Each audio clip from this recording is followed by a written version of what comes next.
Саламатсыздар ма, құрметті білімгерлер? Менің аты жөнім Жолжанов Бағдат Асқарұлы. Біз кешеден бастап химия пәнінен нөлден бастап қарапайым тілмен білім алуды бастаған болатынбыз. Бүгін сол сабақтарымызды жалғастырамыз. Жалпы біздің сабақтарымыздан қалып қоймас үшін, химияны оңай тілде меңгеру үшін біздің әлеуметтік желідегі парақшаларымызға тіркеліп қойыңыздар. Яғни Инстаграмдағы, ТикТоктағы, Ютубтағы, Телеграмдағы немесе ВКонтактедегі барлық әлеуметтік желілерімізге тіркеліп қойыңыздар. Біз сіздерге білімді тегін және қарапайым оңай тілмен беретін боламыз. Жалпы біз кешегі сабағымызда Менделеев кестесіндегі кез келген элементтің салыстырмалы атомдық массасын есептеуді үйренген болатынбыз. Ол үшін мен қалай анықтау жолын кеше түсіндірдім. Мысалы, Менделеев кестесінде 11-ші элемент натрийдің салыстырмалы атомдық массасы 23-ке тең. Кестеден қарасаңыздар болады. Егер көрмесеңіздер, кешегі сабағымызды тағы да бір әлеуметтік желіден көріп еске түсіріп алыңыздар.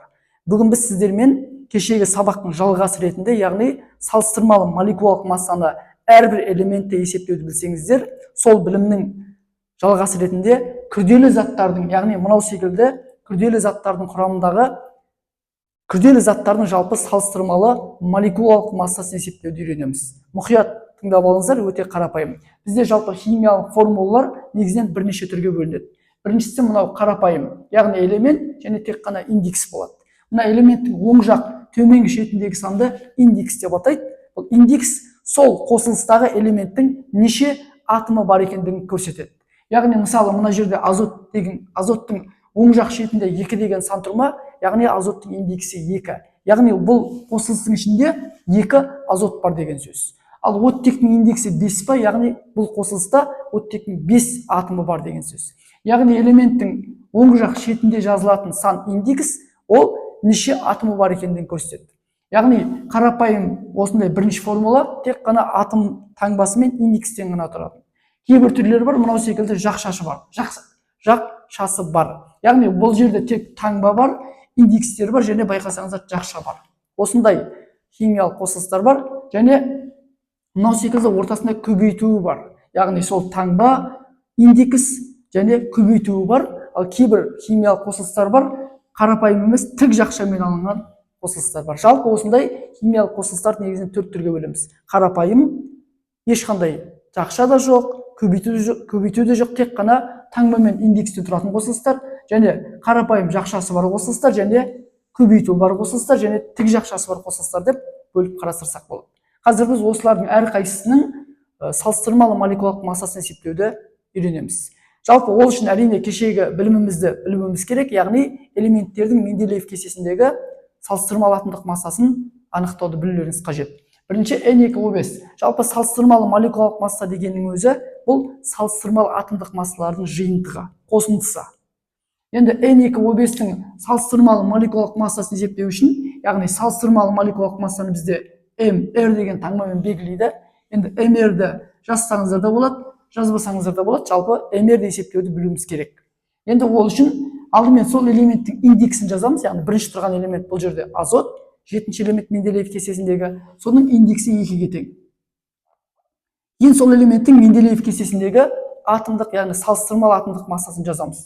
Азоттың салыстырмалы атомдық массасы 14-ке тең.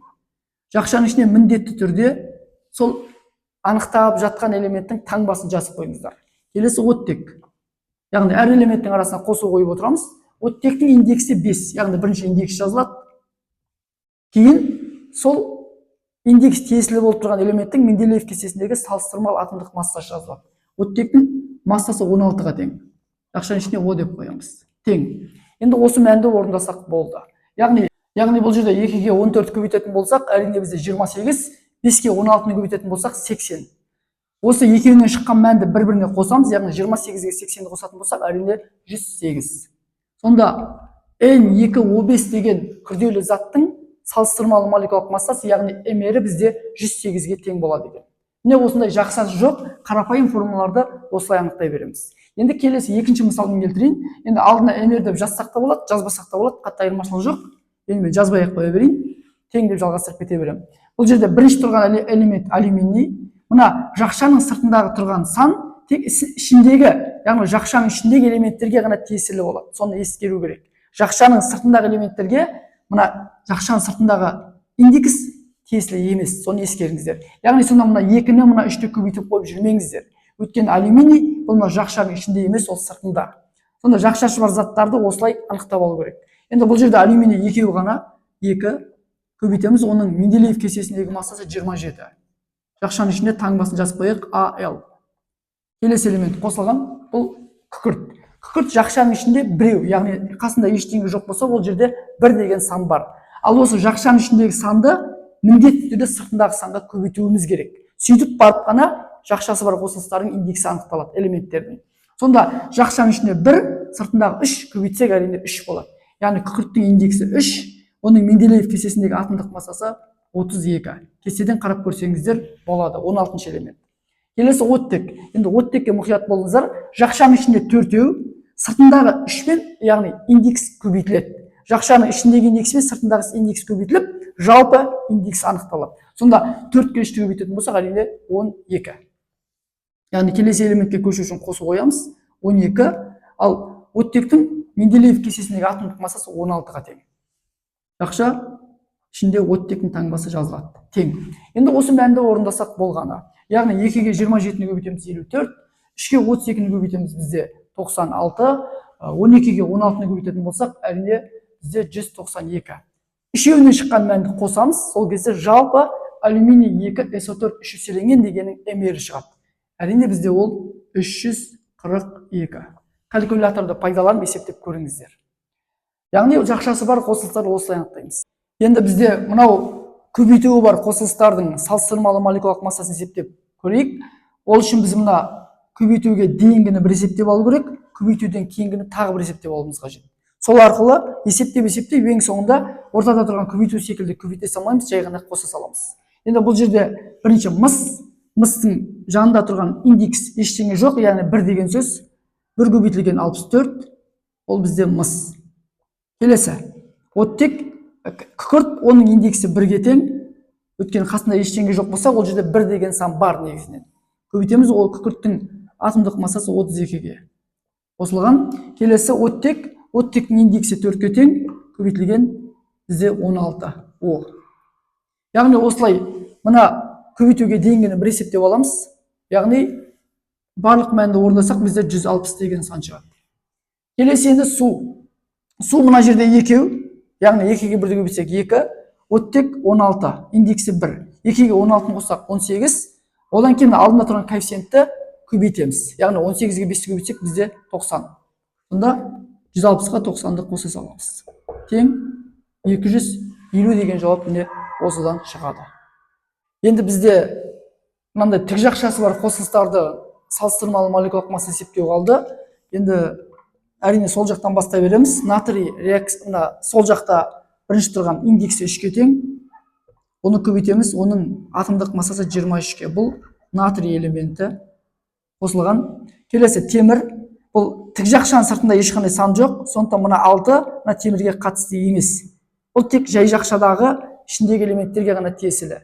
Яғни сонда темір бұл жерде 1 көбейтілген 56, жақшаның ішінде темір қосылған. Келесі көмір, жақшаның ішінде, жай жақшаның ішінде 1, ол жақшаның сыртындағы 6-ға көбейтіледі. Яғни 1-ге 6-ны көбейтсек бізде 6. Көбейтілген көмірдің массасы 12 қосылған. Келесі азот, жай жақшаның ішінде 1, сыртындағы 6-мен көбейтіледі, әрине бұл да 6 болады. Оны көбейтеміз, азоттың массасы 14-ке тең. Енді осы мәндерді орындап өзара қосатын болсақ, бізде 281 деген жауап шығады. Яғни мына қосылыстың салыстырмалы молекулалық массасы 281-ге тең. Жалпы осылай біз химиялық қосылыстардың салыстырмалы молекулалық массасын есептеуді толыққанды үйреніп алдық. Енді сіздерге тапсырма болсын, кері байланыс болсын. Мына төмендегі 4 қосылыстың салыстырмалы молекулалық массасын есептесеңіздер. Яғни P2O3, магний 3PO4 2 еселенген, натрий 2 SO4 көбейтілген 10 эко және калий 4, темір CN6 еселенген. Осы қосылыстардың салыстырмалы молекулалық массасын есептеп, комментарий бөліміне жазсаңыздар. Және біздің әлеуметтік желідегі парақшаларымызға тіркеліңіздер, әлі химияны толыққанды меңгеріп үйреніп аласыздар. Назарларыңызға рахмет. Ертеңге дейін кездескенше тағы да ал тапсырмамыз осы іске сәт.